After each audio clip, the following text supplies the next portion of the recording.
iniciar a gravação. Pronto, a gravação iniciou. Aí eu vou precisar de um feedback de vocês agora por voz, só para ver se vocês estão vendo essa tela aqui, os slides. Estão vendo? Eu não tenho acesso ao chat agora.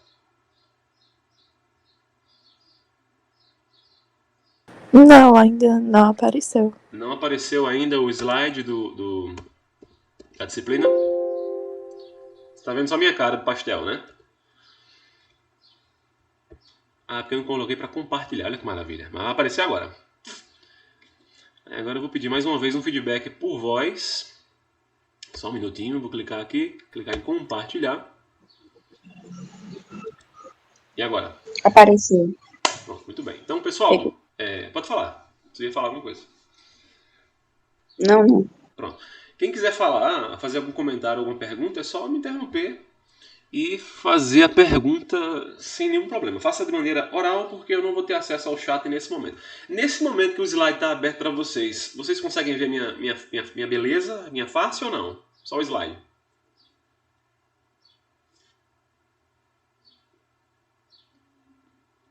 Não, consegue ver os dois. Ah, dá para ver os dois, então. Então é bom que eu me policio, não colocar o dedo no nariz. Então, pessoal, então é o seguinte, bom dia, né? Obrigado pela presença aí de um sábado. Você podia estar nesse momento fazendo a melhor coisa que tem para fazer no sábado de manhã, que é dormir. Então vocês estão aqui. Então vamos lá. Pessoal, esse aqui vai ser o nosso início oficial do terceiro bimestre, né? Naturalmente eu não vou dar conta de vencer esse material hoje. É interessante porque eu sei que vai ter uma ausência considerável. A gente tem aí 2 turmas programadas para hoje, né? Manutenção e suporte, como vocês estão vendo no título do slide, e instrumento musical. Temos até agora, acho que 3 ou 4 alunos apenas. Então, não vamos avançar muito, mas vamos avançar, já que estamos aqui. Essa etapa é chamada de planejamento de marketing, né? Que faz parte do plano de negócio. A gente já falou da primeira etapa do plano de negócio, do segundo bimestre, que é a caracterização do empreendimento. E vocês fizeram e tudo mais. E agora a gente vai falar da parte ligada à formulação da estratégia de mercado e do estudo de mercado. Então essa etapa é chamada de planejamento de marketing. Ela envolve 2 subetapas. O estudo de mercado e o plano de marketing. Então, quem chegou agora, bom dia. Eu não tenho acesso agora nesse momento ao chat, não sei quem entrou, mas seja bem-vindo. Bom, então vamos em frente. Então, começando pelo conceito de plano de marketing. O plano de marketing, como plano de negócio, o plano de negócio ele tem a finalidade de estruturar a empresa para aumentar as chances dela dar certo como um todo, né? Mas o plano de mercado ele é dividido em vários outros subplanos, digamos assim. E um desses subplanos é o plano de marketing. Nada mais é do que um processo que você desenvolve um estudo de mercado.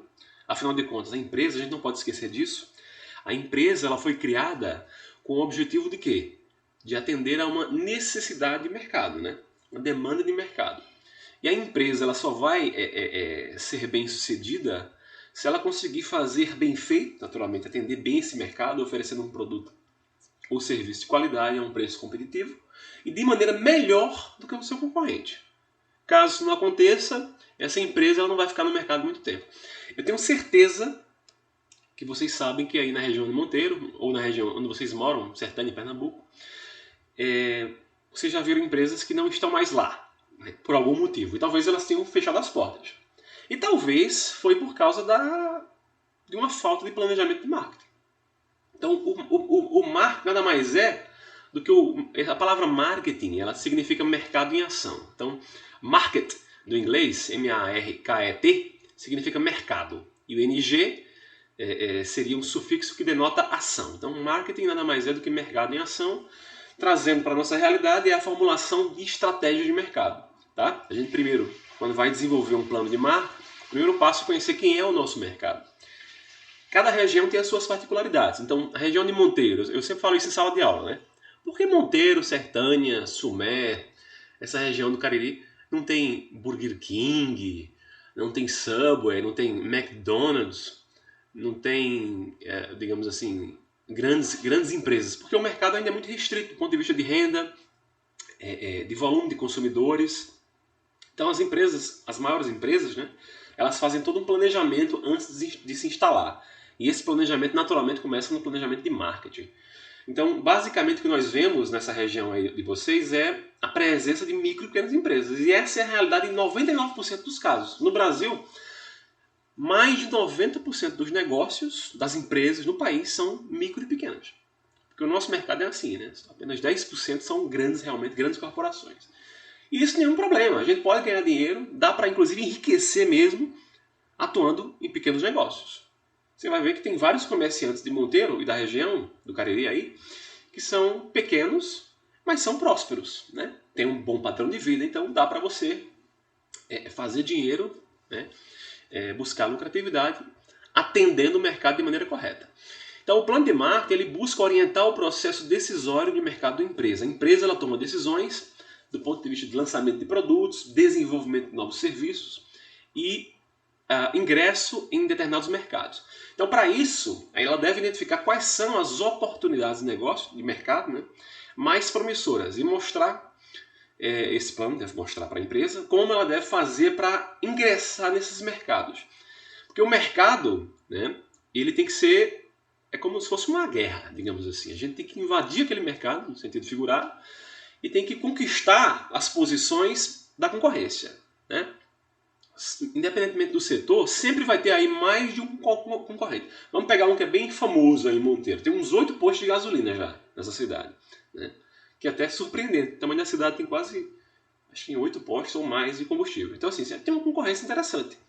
Se você for para o segmento de restaurante, também vai perceber que tem uma concorrência. Se for para segmento de farmácia, vai perceber que também tem uma concorrência. Então cada setor ele é bastante disputado. Tá? Vai sobressair aquela empresa e conseguir fazer um planejamento de marketing mais elaborado. Não apenas fazer o planejamento, mas implementar de maneira correta. Porque não basta ter um bom plano, tem que ter uma boa execução. Tá? Então nesse processo, o processo de planejamento de marketing ele começa com a definição dos objetivos de mercado da empresa. O que a empresa ela quer alcançar nessa região. Então, esse é o primeiro ponto. Basicamente, o planejamento de marketing ele é formado por 2 etapas. A etapa 1 é o estudo de mercado e a etapa 2 é a formulação das estratégias de marketing. Então são 2 etapas que são interligadas. Como é que eu vou formular uma estratégia sem conhecer o mercado? Então primeiro, por isso que a etapa 1 é estudar o mercado. Depois que você faz o estudo de mercado, é que você vai desenvolver a estratégia. E o que é estratégia, eu vou explicar daqui a pouco. O primeiro passo é conhecer o mercado. Eu só conheço o mercado se eu estudar. Então, quem é o meu mercado? O mercado, a gente quando escuta a palavra mercado, pensa que é só consumidor. É uma parte do mercado, porque existem vários mercados, na verdade. Temos o mercado consumidor, mas também temos o mercado concorrencial, que são as empresas que já estão instaladas naquela região, que vão disputar pau a pau conosco digamos assim, a participação de mercado com os consumidores. Temos também o mercado de fornecedores. Toda empresa, seja do ramo que for, ela vai precisar de fornecedores. Tá? Então, a empresa que trabalha, por exemplo, com supermercado, não tem que estar para abrir um atacadão com um prazo indeterminado, em breve, né? Como vocês já sabem. Essa empresa ela vai necessitar de dezenas de fornecedores, dos diferentes tipos de materiais que eles trabalham ali. Né? Fora da área de serviços também, a parte de segurança, a parte de contabilidade, a parte de advocacia. Uma empresa desse porte precisa de toda essa estrutura. Então ela tem que trabalhar também com o mercado de fornecedores. Quem são os fornecedores? Quais são os produtos que eles oferecem? Qual é o tempo de entrega dos produtos que eles oferecem? Qual é a qualidade? Não é só preço. Né? A gente não avalia só preço quando vai selecionar fornecedor. Cliente, a gente analisa diversos outros fatores, na questão da renda, a questão do tamanho da família, a idade média do consumidor. Tudo isso impacta a estratégia de mercado da organização. Concorrentes, quais são os produtos que os concorrentes oferecem, qual é o nível de variedade de produtos, qual é o tipo de suporte que você oferece, o concorrente no caso. Né? Caso eu compre lá na empresa X e não compre na empresa Y e por aí vai. Então, estudar o mercado é conhecer em profundidade, né, quem são os meus clientes, quem são os meus fornecedores e quem são os meus concorrentes. Em outras palavras, é conhecer o ambiente em que a empresa vai atuar, de modo que você possa saber se o mercado vai, aliás, se a empresa vai ou não vai ser viável. Aí o segundo ponto é a definição da estratégia de marketing, exatamente aquilo que a empresa pode fazer para se adaptar a essas variáveis de mercado que foram identificadas na etapa 1. Beleza? Então, Por exemplo, se eu sei que pela etapa 1, pelo estudo de mercado, né, está aí no slide, que o meu cliente é de baixa renda, eu já vou desenvolver dentro da minha estratégia de marketing, etapa 2, eu vou trabalhar com produtos populares. Tá? Você não vai encontrar uma loja da Ferrari em Monteiro. Também você não vai encontrar uma loja da Ferrari em Campina Grande. Também você não vai encontrar uma loja da Ferrari em João Pessoa. Não tem. Né? A única loja da Ferrari que eu conheço no Brasil é em São Paulo. Eu já passei por lá, inclusive. Né? Eu olhei de relance, não tive nem coragem de chegar perto para não causar nenhum prejuízo para a pintura de um carro daquele. Custa às vezes milhões de reais. Então, assim, cada tipo de mercado requer uma estratégia de marketing, inclusive a definição de produtos e serviços e preços que eu vou oferecer naquela região. Tá? Se eu for oferecer algo que é irreal para a minha região, eu vou ficar fora do mercado.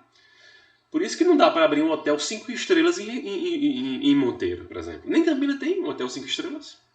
Eu acho que nem de 4 estrelas a gente teve. Acho que tem no máximo de 3 estrelas, um hotel mais ou menos. Tá? Mas vamos estudar isso de maneira mais detalhada adiante. Então, primeiro passo, estudo de mercado é a primeira etapa do plano do planejamento de marketing. Né? Então, a análise de mercado ela possui as seguintes etapas. Você conhecer o setor que você vai atuar, algumas variáveis demográficas e econômicas. Né? Depois, conhecer quem são os concorrentes, conhecer os fornecedores e, claro, não menos importante, a clientela. Né? Primeiro ponto é você saber alguns detalhes sobre o setor, aspectos demográficos. Eu tenho certeza que em geografia vocês já ouviram falar nesse conceito, demografia. Né? Demografia está ligada às características de uma população. Ora, o mercado ele é formado por uma população, né? População de pessoas aí naturalmente formada por vários tipos de perfis. Então, por exemplo, dentro da demografia a gente encontra características como tamanho da população, acho que Monteiro tem mais de 30 mil habitantes, se alguém puder me corrigir. A concentração da população de Monteiro, a maioria naturalmente deve morar na zona urbana. Tá? No Brasil hoje predomina o processo de urbanização. Até os anos 50 a maioria da população morava no campo. Hoje a grande maioria da população das cidades mora na zona urbana. A composição etária diz respeito à idade. Né? Se você entrar no site do IBGE, se você colocar IBGE Cidades Monteiro no Google, você vai acessar todas essas informações aí demográficas. Inclusive eu tirei daí esses dados do IBGE. Então, todas as cidades do Brasil, como a cada 10 anos é feito o censo, e todo ano tem uma pesquisa por amostragem para verificar o crescimento e as transformações demográficas no Brasil, então são dados que são disponíveis aí gratuitamente para você que vai desenvolver um novo negócio. E aí você vai encontrar tamanho da população, concentração, composição etária. Se você analisar na região de Monteiro, a maior parte da população é jovens, de até 20 anos. Já tem outros locais que a população maior é adultos maduros. Na Europa, há um grande crescimento da população de idosos. Japão, aí nem que se fala. Lá também a população de idosos cresce muito. E tudo isso repercute. Porque cada idade dos vários segmentos de mercado vai repercutir em necessidades específicas. Né? O consumo de um jovem, do adolescente, do adulto jovem, é diferente de um adulto maduro, casado com filhos. Que, por sua vez, é diferente de um solteiro, que mora sozinho, que é viúvo. Então, são vários elementos que afetam a questão do consumo. Naturalmente, se interessa a estratégia de marketing da empresa. Então, o sexo ou gênero predominante, né, também isso é um elemento que repercute. A renda média, também no site do IBGE, você vai encontrar a renda média por cabeça, per capita, da cidade de Monteiro. Isso é interessante demais. E é por isso que na região de Monteiro não tem grandes empresas ainda, como os que eu falei no início da aula, né? Como McDonald's, as grandes franquias. Porque a renda e o tamanho da população ainda não permitem. Tá? Se você for em Patos, a cidade tem mais ou menos 100 mil habitantes, e um perfil de renda um pouco mais elevado do que Monteiro, você já encontra mais algumas opções do ponto de vista de empresa. Tá? Então é mais viável para lá. O perfil de profissão. Se você analisar nas cidades pequenas do Brasil, a grande parte da renda vem de pessoas que recebem benefícios do governo ou aposentados. Tá? Estado civil também, solteiro, casado, divorciado, viúvo, forever alone, enfim. Cada tipo de perfil de estado civil também vai repercutir nos seus hábitos de consumo. A composição familiar também, né? Como eu falei para vocês, eu morei só antes de casar durante 4 anos. Eu até brinco com minha esposa. Antes de eu conhecer você, eu era feliz durante 4 anos. Depois eu me casei. E aí eu fiquei mais feliz ainda. Então, assim, a composição familiar é um elemento que afeta, né, naturalmente, o padrão de consumo. Quando eu morava sozinho, um kitnet, um apartamento tem um vão apenas e um banheiro. Meu consumo era diferente do agora. Agora eu faço feira, minha esposa comprar carne no açougue. Na minha época eu comprava carne no supermercado. Um cup noodle de carne, aí vinha uns fragmentos lá, era meu almoço. Né? Ou então eu almoçava fora. Então, a composição familiar altera os hábitos de consumo. E isso é de interesse do marketing. Outra questão também, ainda dentro do ponto A, que é a análise do setor, que é interessante aquela pessoa que vai abrir um negócio conhecer, os aspectos econômicos do país, no caso, né? A taxa de inflação, a taxa de juros. Olha, a taxa de juros, quanto maior ela for, mais difícil é para um negócio no Brasil ser viável. Vocês sabem, né? Quanto maior o juro, maior o custo do dinheiro. A empresa, ou o pequeno empresário que vai começar um negócio agora, ele não vai começar com dinheiro nenhum. Ele vai ter que buscar esse dinheiro de alguma fonte de financiamento. De modo que, quanto maior for a taxa de juros, maior vai ter que ser a sua taxa de rentabilidade, para ele poder pagar o empréstimo e poder manter a empresa funcionando. Tá? Então por isso que é muito complicado você abrir um negócio no Brasil a partir de dinheiro emprestado por banco, por exemplo. É complicado. Por isso tem o mercado de ações. O mercado de ações é uma opção barata, né, para você capitalizar a sua empresa, para você conseguir recursos financeiros para investir no negócio, mas aí, em compensação, tem uma série de requisitos legais que você vai ter que também cumprir para poder entrar nesse mercado. O PIB é a nossa riqueza agregada, né? O produto interno bruto. Esse é um elemento também que é importante. Quanto maior o PIB do país, geralmente maior o volume de negócios naquela nação. O Brasil hoje é o 15º país mais rico do mundo. Já foi o 7º, estamos na 15ª posição. Distribuição de renda, tá? Eu falei que o Brasil é um dos países mais ricos do mundo, mas é um dos países mais desiguais do mundo. E qual é a implicação disso para o consumo?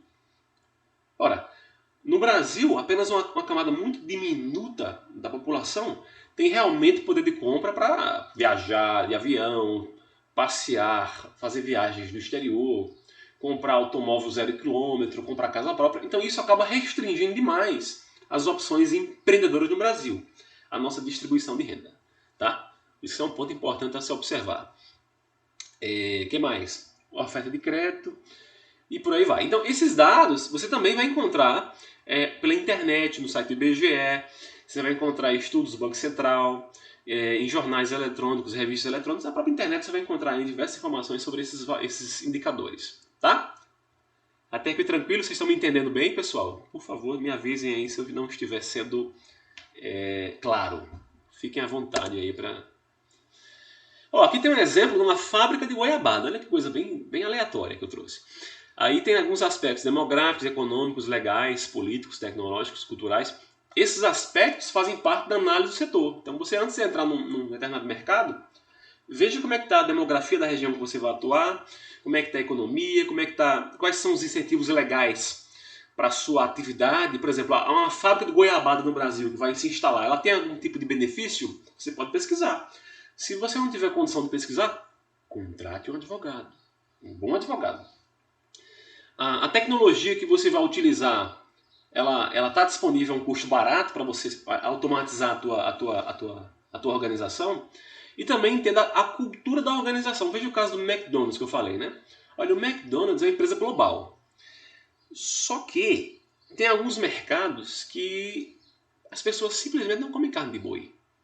Na Índia, por exemplo, o boi é um animal sagrado para a grande maioria da população indiana. Sabia disso? Boi é um animal sagrado. E aí, como é que eles fazem Como é que o McDonald's faz para vender os seus hambúrgueres lá? Alguém aí poderia me dizer o que eles fazem? Como é que o McDonald's existe na Índia? Ninguém, um de cada vez, para não tumultuar. Vende sanduíche de que lá? Vocês estão me ouvindo? Responda, pessoal. Uma pessoa só. Amanda. Eu. Como é que você acha? Eles não colocam carne, professor? Não, colocam carne, mas de quais outros animais? Porque eu falei que o boi é sagrado. O boi lá é um animal sagrado. Você vai encontrar boi passeando pela cidade. Algumas regiões também, por incrível que pareça, eles têm uma veneração por ratos. Então, assim, não dá nem para ter um rato burger. Aí eu pergunto, que outras opções de proteínas eles trabalham lá? O que vocês acham? Não sei. Bom, eles trabalham carne de porco, né? Eu não sei se lá tem bode, acho difícil. Na região aí do Cariri, bode é o pau que tem, né? Quando eu cheguei aí a primeira vez, eu percebi que a galera gosta muito de comer carne de bode. Então, veja, são alternativas. E a empresa ela tem que saber disso antes de ingressar no território. Já imaginou se o McDonald's entra num território como a Índia, por exemplo, e começa a vender Big Mac lá de carne bovina antes de conhecer os hábitos culturais da população, a guerra que isso vai gerar? Então eles fizeram todo o estudo para conhecer realmente os aspectos culturais e religiosos da região, né, para poder criar uma estratégia de mercado coerente. Então, basicamente é isso. Então, depois que você faz a análise do setor, aí você vai primeiro conhecer quem são os seus concorrentes. Por exemplo, eu, João Moraes Sobrinho, eu sempre falo que no futuro, né, não sei quando, pode ser amanhã, eu quero abrir uma empresa. Eu tenho uma ideia de fazer um negócio, cara. E eu já sei qual é, não vou dizer pra você, porque você não abrir na minha frente, né? Mas já tenho uma ideia de negócio já, e é na área de serviços. Inclusive, a área de serviços hoje é a área que mais responde pelo PIB no Brasil. Acho que mais de 70% do PIB brasileiro ele vem só de serviços. O restante é indústria e, por fim, vem a parte agropecuária. Então, assim, para iniciar um tipo de negócio, seja qual for, serviço ou produto, eu preciso conhecer quem são os meus concorrentes. Primeiro ponto, naquela região que eu vou me instalar, tem concorrente? É muito difícil não ter. Pode ser que não tenha, tá? Mas geralmente vai ter, porque se há necessidade, naturalmente vai ter empresa que vai oferecer, alguma empresa, algum empreendedor que vai oferecer uma solução para aquele tipo de necessidade em busca disso aqui, ó, de lucro.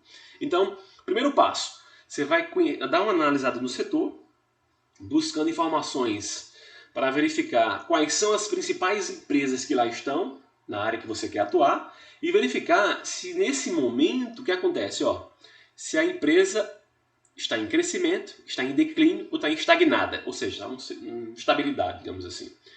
E aí você vai, inclusive, você pode fazer isso como chamado cliente oculto. Você vai com a ideia de abrir uma empresa no mesmo segmento do seu concorrente, mas você vai lá fantasiado de cliente. Você não vai dizer para ele que vai abrir a empresa, você vai lá, consome o produto, verifica preço, verifica variedade, conversa com outros clientes que lá compraram, para você saber, conhecer quais são os pontos fortes, quais são os pontos fracos, quais são as estratégias promocionais, de distribuição, qual é mais ou menos a margem de lucro da empresa. Então, como você faz isso, você vai angariando um monte de informação. Você pode contratar uma empresa para fazer isso por você, ou você pode, de maneira sistemática e estratégica, né, buscar informações sobre os seus concorrentes. Quanto mais informação você tiver sobre o seu concorrente, melhor. Inclusive, isso se aplica para vocês que vão entrar na faculdade ano que vem, viu? Quando eu fui fazer na minha época não era Enem, né? Era vestibular.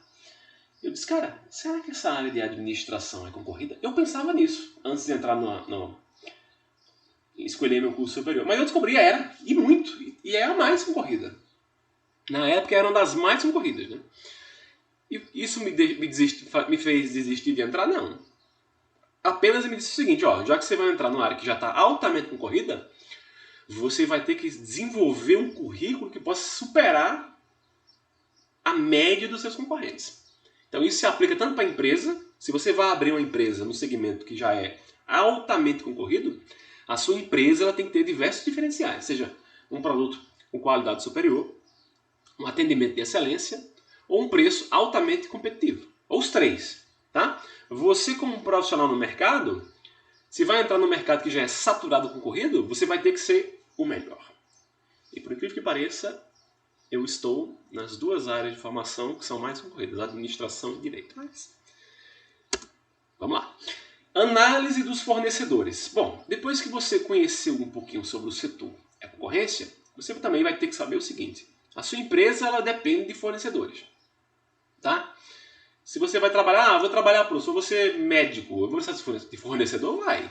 Pessoas que vão lhe oferecer, laboratórios de medicina que vão lhe oferecer amostra grátis de medicamentos, instrumentos para você trabalhar, material de escritório para você trabalhar no seu consultório. A área que você for atuar, não importa qual seja, sempre você vai precisar de um fornecedor. Agora, se for área comercial, se você vai vender produtos que já são industrializados, aí que você vai precisar realmente fazer uma análise mais detalhada sobre o mercado fornecedor. Tá? Então, os fornecedores são aqueles que permitem que você atenda às necessidades do seu mercado. E eles são parceiros estratégicos do seu negócio. Tá? É importante destacar que são... se o produto que você oferece, a qualidade do seu produto depende da qualidade do produto que o seu fornecedor lhe vendeu. Entendeu?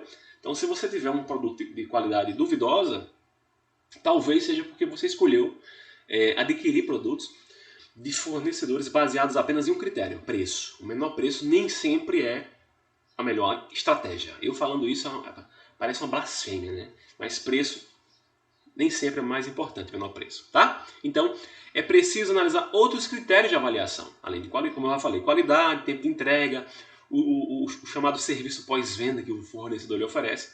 Tudo isso são vantagens competitivas. Vamos voltar lá para aquele exemplo da fábrica de goiabada, né? A pessoa que ia abrir, que está pensando em abrir uma fábrica de goiabada, esse caso aí que eu peguei para vocês é de um livro que tem na biblioteca do IF, chamado Oficina do Empreendedor, de Fernando Dolabella. Conta a história de uma dentista que desiste de ser dentista e quer ser empresária. E aí ela é mineira, né? Como boa mineira, gosta de queijo e goiabada. Ela quer criar uma empresa, uma fábrica de goiabada. E aí, para isso, ela vai conhecer o mercado. Então, ela faz primeiro a análise dos fornecedores. Ó. Ela pegou aí 3 principais fornecedores: Irmãos Aires, Forte Atacado e Serra Azul. E aí, as cidades que eles trabalham, o nome dos contatos da empresa, quanto tempo eles estão. Então, eles vão analisar. E aí, eles vão... Ó, ela pegou lá embaixo, aqui na penúltima e última linha dessa tabela, tem aí, ó, pontos positivos do Irmãos Aires. Qualidade de entrega. Mas tem pontos negativos. Irmãos Aires, eles privilegiam grandes clientes, cobram um preço mais alto para pequenas empresas. Então, o caso dela é uma pequena empresa, está começando agora. Aí temos o intermediário aí, que é o Forte Atacado. O prazo de pagamento é maior. Aliás, no caso, isso é um ponto negativo. Né? O prazo de pagamento, se é negativo, o prazo é menor. E o prazo de entrega, naturalmente, vai ser maior. O ponto positivo é a qualidade. Já o Serra Azul, olha que interessante. É o mais barato fornecedor, só que a qualidade do produto e o fornecimento é irregular. Ou seja, como é que você imagina uma fábrica de goiabada que tem que produzir o tempo todo, tem um fornecedor que tem um tempo de entrega que atrasa? Que é esse caso aí. Então já não dá certo. É o mais barato, mas o produto tem uma qualidade duvidosa e aí? Então ela vai ter que pensar para poder superar esse problema. Por isso que é bom você fazer essa análise de fornecedores. Então depois que você faz o chamado estudo de mercado, chegou a hora de você fazer a estratégia de marketing. Só para recapitular, estou falando para vocês que essa etapa que nós estamos estudando agora é o planejamento de marketing. Essa etapa, planejamento de marketing, se subdivide em 2 fases. Estudo de mercado, que nós vimos que envolve conhecer o setor de mercado em que a empresa vai atuar, conhecer quem são os principais clientes, os concorrentes e os fornecedores. Ponto. E agora chegou a parte chamada estratégia de marketing. Aqui você faz realmente o chamado plano de marketing. Eu vou explicar o que é isso daqui a pouco. Mas primeiro, o que é uma estratégia? Alguém gostaria de arriscar? O que é estratégia? Por exemplo, por que só vocês estão aqui nessa aula e os demais não estão? Alguém se arrisca a dizer? Pode falar, viu? O que vai ficar aqui, fica aqui. Ou não. Porque a maioria dos alunos não comparece esses sábados letivos. Alguém gostaria de dizer? Não? Eu vou considerar que o silêncio de vocês é uma recusa. Talvez porque eles acreditem que estrategicamente para eles é irrelevante a participação aqui, né? Já que não tem chamado, tá? Em todo caso, há uma vantagem para vocês que estão aqui, porque vocês vão ter um conhecimento mais apurado nessa área aqui do que eles. Nós vamos ver isso aqui em sala de aula de maneira muito mais sintética do que agora. Então, assim, a estratégia diz respeito a um caminho que você utiliza, escolhe para alcançar um objetivo. Vamos simplificar ainda mais para vocês. Todos vocês aqui têm uma uma escolha, pelo menos eu acredito, que vocês já têm uma escolha mais ou menos formada de uma carreira que vão escolher, né? Vocês estão no ano de Enem, estão no segundo semestre, daqui a pouco vai começar aí a inscrição no Enem. Então vocês vão ter que... Acho que chegou mais alguém aí agora nesse momento, seja bem-vindo. Então assim, vocês vão escolher uma estratégia de carreira para vocês, né? Vão escolher uma faculdade. Legal. Por quê? Vocês vão escolher o curso de vocês por quê? Já pensaram nisso? É por vocação? É por dinheiro? É por ter mais oportunidades de vagas de trabalho no mercado? Então, o que eu quero dizer é o seguinte: vocês escolheram essas profissões porque eu presumo que elas estão atreladas à sua vocação, aquilo que você gosta ou acha que gosta de fazer. E segundo, porque você acredita que é uma maneira de você se dar bem na vida. Senão, você não ia escolher fazer isso, né? Se eu achasse que para me dar bem na vida eu tinha que ser, sei lá, juiz de futebol, eu tinha feito o curso da CBF, né, para virar juiz e ter minha mãe, né, xingada toda a partida. Eu escolhi outra área, que é a área docente, né? Então, a estratégia diz respeito a uma escolha que você utiliza para alcançar um objetivo. Agora, estratégia de marketing é uma ação, um conjunto de ações, um conjunto de escolhas que a empresa vai desenvolver para atingir o público-alvo que ela definiu, tá? Então, estratégia de mercado é isso. Então, antes de você pensar em definir a sua estratégia de marketing, é importante que você defina qual é o nível de faturamento mensal que a sua empresa tem que ter, tá? Qual é o nível de lucratividade mínima que ela tem que ter para poder sobreviver e qual é o nível de participação de mercado que a empresa precisa ter para se dar bem. Ó, pessoal que chegou agora, só para situar vocês, primeiro, bom dia. Segundo, nós estamos falando sobre planejamento de marketing, tá? Esse é um assunto base do nosso bimestre. Vamos ter várias aulas aí, inclusive vocês vão ser aí convidados a desenvolver ações mercadológicas para a empresa que vocês vão criar marca, fazer comercial. Isso vai ser bem interessante. Então, assim, a parte do planejamento de marketing envolve estudo de mercado, que nós já vimos, e agora, nesse momento, a formulação da estratégia de marketing, tá? Que alguns autores chamam de plano de marketing ou composto mercadológico. Vou explicar isso com mais detalhes agora. Então, só a partir de uma estratégia eficaz é que a empresa vai poder atingir os objetivos de conquistar o seu espaço no mercado que ela vai atuar. Beleza? Então, a estratégia é o ponto central do plano de marketing. Aliás, a estratégia, gente, é o ponto central da vida. Tudo na vida a gente tem que ter estratégia. Para passar numa disciplina, eu tenho que ter uma estratégia de estudo. Para acessar uma faculdade que eu quero, dos meus sonhos, eu tenho que também ter uma estratégia. Para depois que terminar essa faculdade e entrar no mercado de trabalho, para conseguir uma vaga na frente do meu concorrente, que são muitos, né, eu também tenho que ter uma estratégia. Então, no caso aqui, como eu estou falando de estratégia de marketing, é uma estratégia ligada a empresa conquistar um espaço dentro daquele mercado que ela pretende atuar. Beleza? Vamos pegar o exemplo do... Aí eu queria que alguém respondesse qual é o refrigerante mais vendido no planeta. Alguém arrisca? Guaraná Dolly? Um de cada vez. Ninguém? Bora, pessoal. Qual é o refrigerante mais vendido na Terra? Diga aí pra mim qual é.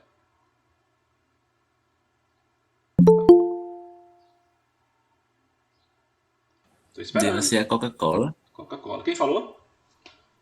João Vitor. João Vitor. Coca-Cola, João Vitor. Você acertou. Sabia que a Coca-Cola é o segundo líquido mais bebido no mundo? Olha que loucura, né, pai? Só perde pra quem? Adivinha. Adivinha quem é o maior concorrente da Coca-Cola, João Vitor? Adivinha. Será que é o Guaraná Antártica? O Guaraná Dolly? O Guaraná Frevo? O Guaraná... Não, é a água. Por incrível que pareça, a Coca-Cola cria estratégias para poder entrar nesse mercado. Tanto é que, não sei se você já viu, mas tem uma água mineral chamada Cristal. Essa água mineral é da Coca-Cola. Então a Coca-Cola agora está trabalhando no mercado de água, porque é o maior concorrente dela. Então a estratégia, porque a Coca-Cola se tornou, né, o segundo líquido mais bebido na Terra. A Coca-Cola, gente, no passado, quando foi criada, se você pensar depois no Google em casa, bem tranquilo, era um xarope para dor de barriga. Olha que loucura. Alguém tomou aquele xarope, achou legal o sabor, comprou a fórmula lá do farmacêutico, alterou naturalmente as propriedades e transformou hoje num negócio que é um hit. Todo dia, mais de 1 bilhão de unidades de Coca-Cola são abertas por dia. Meu Deus, é uma coisa assim fora do comum. Então isso é graças à estratégia. Quando a gente fala em refrigerante, a gente já pensa em Coca-Cola. Então tem marcas aí que se eu falar, por exemplo, sabão em pó, tu já vai saber de cara de quem eu estou me referindo. Esponja de aço, lâmina de barbear, absorvente feminino e por aí vai, né? Marca de smartphone, você não vai pensar, você não vai lembrar do finado Nokia, né? Não, você vai pensar em iPhone, por mais que você não tenha um, mas isso é sinal de que essas empresas elas têm uma alta qualidade na definição das estratégias de marketing, né? Então a estratégia é o ponto central.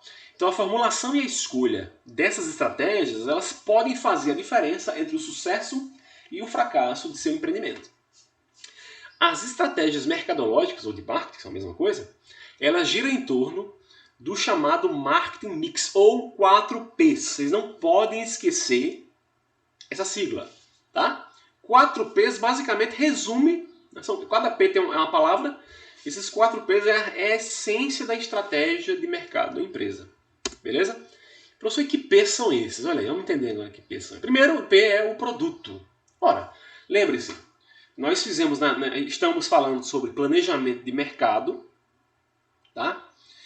Dentro dessa etapa de planejamento de mercado ou planejamento de marketing, vimos que antes de formular a estratégia de marketing, eu preciso conhecer o mercado. Então, fizemos o estudo de mercado, conhecendo os concorrentes, fornecedores e clientes. Beleza. Depois que eu fiz esse estudo prévio, aí é hora de eu formular a estratégia para a minha empresa se adaptar a essas variedades, é ótimo, a essas características do mercado, dos mercados que eu vou atuar. E quais são as chamadas variáveis controláveis que a minha empresa pode atuar para influenciar aquele mercado que eu estudei? Bom, ela pode mexer no produto que ela vai oferecer, ela que vai escolher, a empresa que escolhe qual é o produto ou o serviço que vai oferecer ao mercado, né? Veja o caso da Coca-Cola que eu falei, né?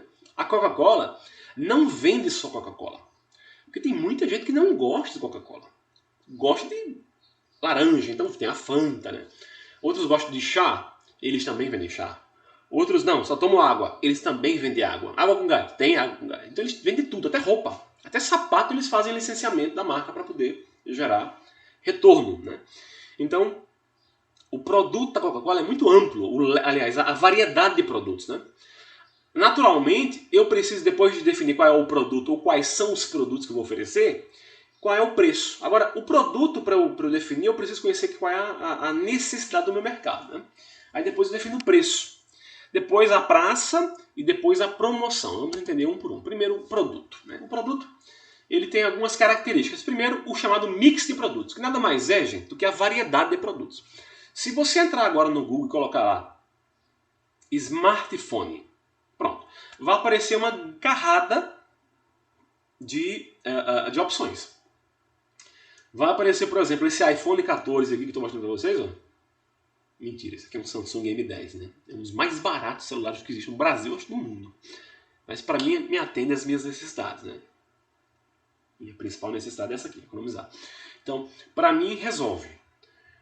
Mas a Samsung, que fabricou esse aparelho aqui, tem um leque gigantesco de produtos. É o chamado mix. O mix de produtos é a variedade de produtos. Então tem até celular para idoso. A Samsung tem celular que é aquela tecla ainda física para você digitar bem grandona. Existe essa necessidade. E eles atendem. Tá? Então, se você pegar o caso, por exemplo, de uma loja de roupas, vamos pegar o caso aí da região de Monteiro. Em Monteiro tem várias lojas, né? E cada loja, por exemplo, a Bia Mais, é uma bem famosa ali no centro da cidade, vocês conhecem. Lá vende diversos tipos de produtos. Tem até guarda-chuva, carregador de celular, roupa, calçado, jeans e por aí vai. Então, isso é uma decisão da própria organização. Naturalmente, quanto maior o mix de produtos, ou seja, quanto maior a variedade de produtos que eu ofereço, maior vai ser a quantidade de clientes que eu atendo. Você entendeu? Aqui perto da minha casa, no Catolé, em Campina Grande, eu não estou no Catolé, estou no bairro do Alto Branco, mas lá no Catolé tem uma loja que vende só boné. Aí eu fico toda vida passando lá, fico assim, embasbacado. O cara vende só boné, velho.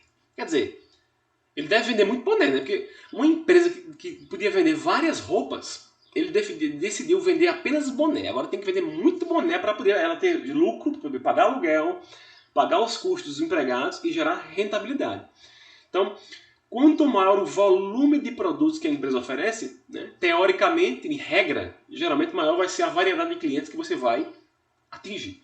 Por exemplo, supermercado.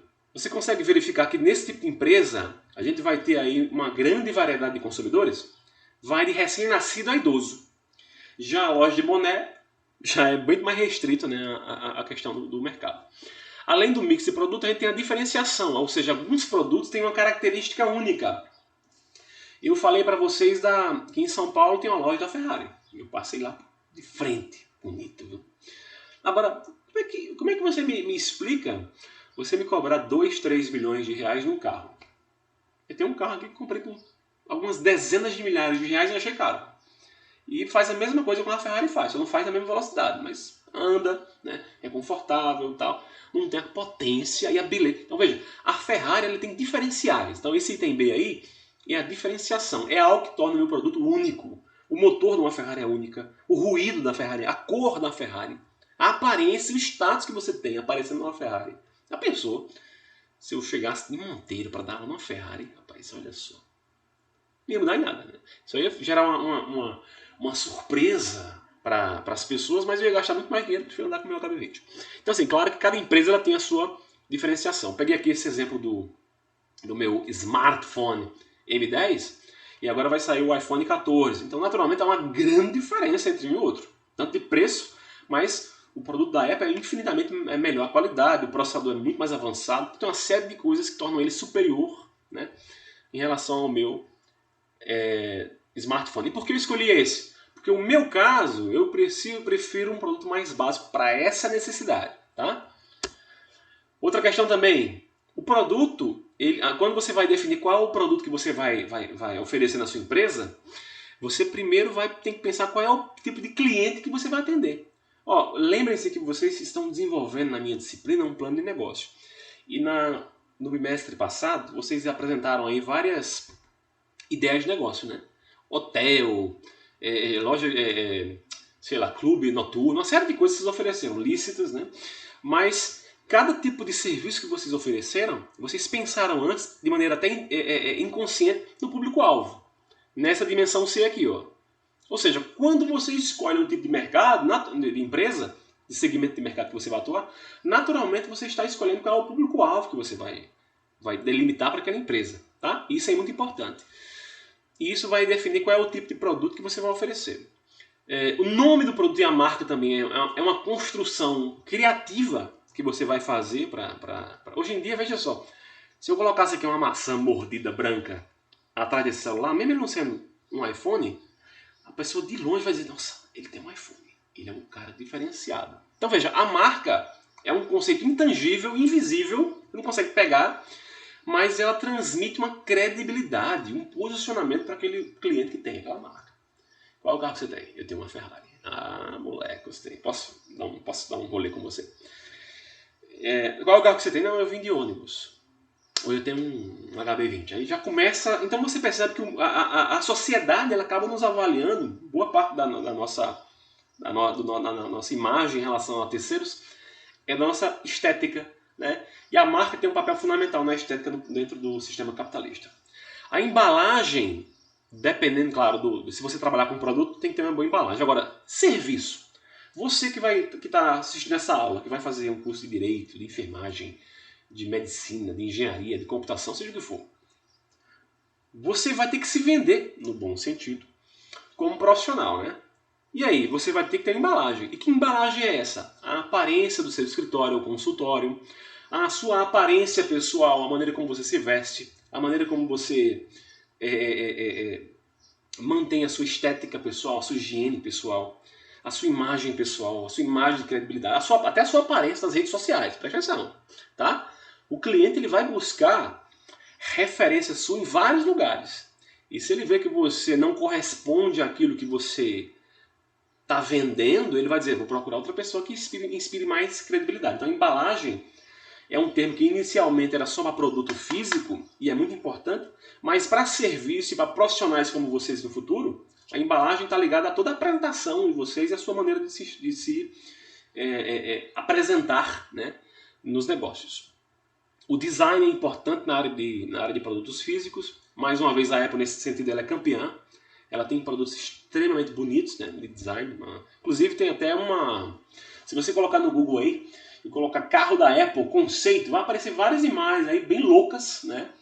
A Apple está pensando em entrar no segmento de carro elétrico. Agora, imagine quanto vai custar um carro da Apple. Se um celular custa mais de 10 mil reais. Em todo caso, o design da Apple também é algo extremamente único, né? Então, depois que você definiu o produto, lembrando, produto, preço, praça e promoção são os 4 P's que compõem o quê? A estratégia de marketing da empresa. O produto está claro, nós vamos finalizar com preço. Então, preço nada mais é do que você definir qual é o valor que você vai fazer para cobrar do seu cliente, né? Todo cliente ele tem uma renda, tá?